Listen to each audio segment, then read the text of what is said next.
I've had 3 months of consecutively planning concerts for clients, and these are the mistakes we made, and this is what I learned. And this thing will change the outcome of your concert, your upcoming concerts, positively.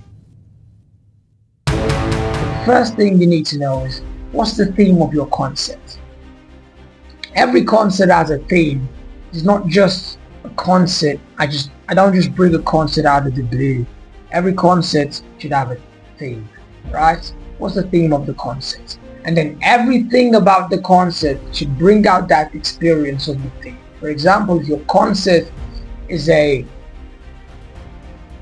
concert about gratitude, all the guest singers and the people coming and the lights and everything should give the audience an experience about gratitude.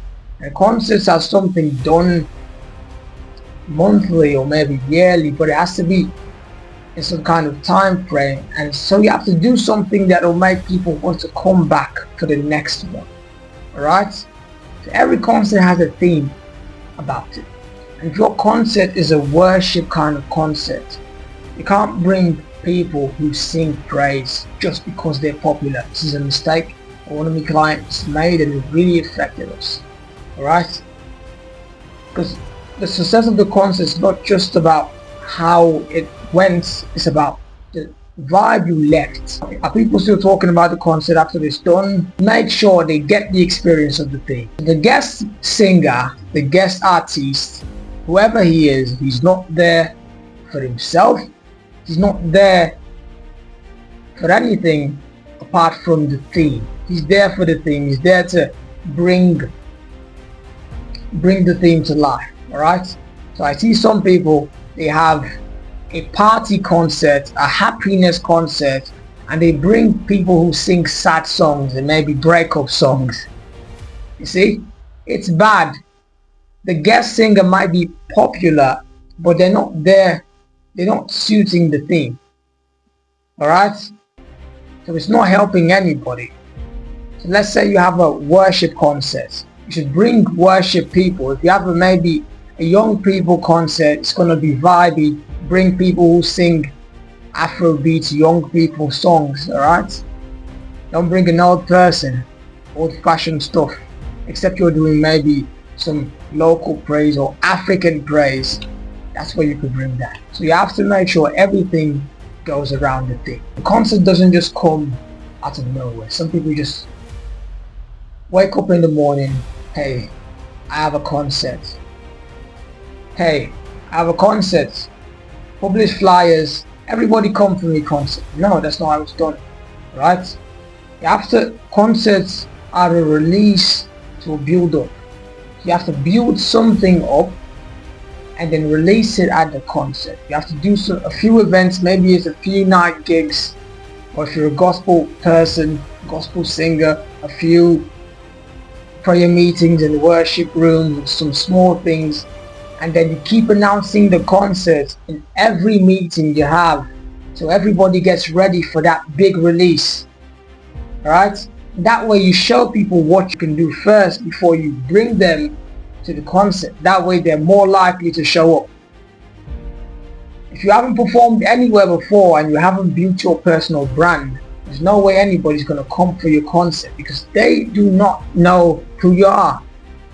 What I did for my clients was I organized training programs and I do industry nights. So what I did industry night where we come and talk about the industry. So everybody comes for me and then they see what the artist can do.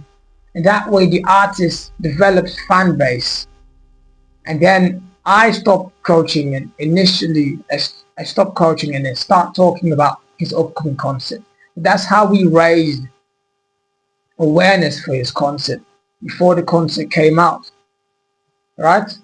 So you should have things that kind of do a lot of things, maybe in your local area, maybe in your school, maybe in your church, whatever genre of music you're doing. All the principles are the same. You do something around and then you say the concert's coming up. Perform here, perform here, perform here. And then let people know about the concert, let people know who you are first. You can't just come out of the blue and expect the concert to go well. It doesn't work like that. Right? So do some industry nights, do some small gigs, and let everything build up to the concept coming up soon.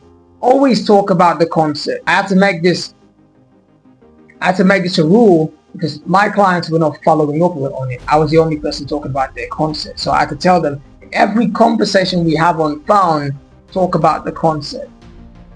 And if you don't talk about the concept, you send me $5. So they always have to talk about the concept, right? You always have to talk about the concept. So like I was saying the other day, I'm doing blah, blah, blah, blah, blah. Just like your concept, we're planning blah, blah, blah. Rehearsals for the concept, blah, blah, blah, blah. Concept. You're marketing yourself, and everybody start getting aware of this concept. And then some people start saying, I could do this, I could do that. You know, you're supposed to have a team already, but now you're getting more volunteers and more people trying to see how far this will come, whether it's good or bad. But you have awareness by just talking about the concept all the fucking time. Have your team and make sure all the weight is not on you. And I think that's the one thing that all my clients do correctly, because they put all the weight on me. And I tell them, get your team, get somebody to do this, get somebody to do that, because I'm not always going to be there to do it for you. Once you pay me and get your first concept right, I detach from you, right? And then your team is going to have to learn from my team, and they're going to have to do everything themselves. So you're not going to be the one doing everything. You're going to have to assign things to different people. Assign promotion to this person, assign inviting all the guests to this person, assign accommodation of the people flying in from abroad for the concert to this person. That's how it's done. Concert is a publicity stunt. It's meant to publicize the artist that's doing the concert. That's the only reason why people do concerts, to make money and to publicize themselves. If you're not making money and you're not making publicity, that's not a concert, right? You're just singing for free. Alright, your concerts should also be profitable. How do you make a profitable concert? This is what we talk about. This is what we're going to be talking about in a Sonic Supper. We talk on Google Meet, me and some musicians from South Africa, Germany. Musicians really need to work together. That's why we have the Sonic Supper. Iron sharpens iron. You really need to see all these people doing what you can do. We talk about lots of stuff. We talk about building your voice, building your team, organizing your concert. That's the workshop you need to be at. Bring your food. We always eat while talking. Bring your food, and I'll see you there. Tell me you came from YouTube, alright?